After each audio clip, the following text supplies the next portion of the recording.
కడప జిల్లాకు అనేక వాగ్దానాలు కేంద్ర రాష్ట్ర ప్రభుత్వాలు చేసినాయి, రాయలసీమకు అనేక వాగ్దానాలు చేసినాయి. కానీ చేసిన తర్వాత కూడా ఏం జరుగుతోంది అనేది ప్రజలందరూ ఒకసారి ఆలోచించాల్సిందిగా నేను కోరుతున్నాను.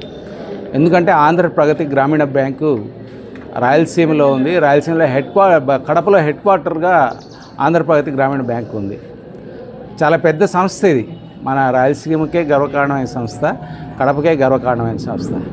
కానీ ఆ సంస్థను ఈరోజు తరలించాలి అనే ప్రయత్నాలు జరగడం అనేది ఏ విధంగా సబబు అని చెప్పి నేను ప్రభుత్వాలను ప్రశ్నిస్తూ ఉన్నాను.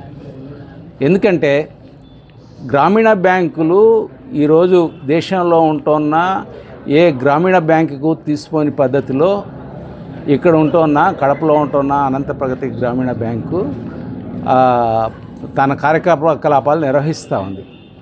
అంటే దాన్ని ఇక్కడ రాజధాని లేదు అనే ఒకే ఒక కారణంతో దాన్ని అమరావతి వైపు తరలించే ఏర్పాట్లు జరుగుతున్నాయనేది వార్తలు వస్తున్నాయి. నిజానికి కేంద్ర ప్రభుత్వమే ఒక సర్కులర్లో ఒక మాట చెప్పింది. ఏం చెప్పిందంటే మొట్టమొదటి ఆప్షను ఏదైతే పెద్ద బ్యాంకు విలీనం అయిన తర్వాత పెద్ద బ్యాంక్ ఏదైతే ఉందో ఆ బ్యాంక్ హెడ్ క్వార్టర్ ఎక్కడైతే ఉందో అక్కడే హెడ్ క్వార్టర్ పెట్టాలి అని చెప్పి చెప్పింది. అంటే కడపలోనే ఆంధ్రప్రదేశ్ గ్రామీణ బ్యాంకు యొక్క హెడ్ క్వార్టర్ పెట్టాలి గ్రామీణ బ్యాంకులన్నీ విలీనం చేసిన తర్వాత. కానీ అట్లా కాకుండా దాన్ని తరలించే ప్రయత్నం ఏదైతే జరుగుతుందో అది వెనుకబడిన ప్రాంతాల ఇన్ఫ్రాస్ట్రక్చర్ను ఇక్కడి నుంచి తరలించడంలాగా అర్థం చేసుకోవాలి.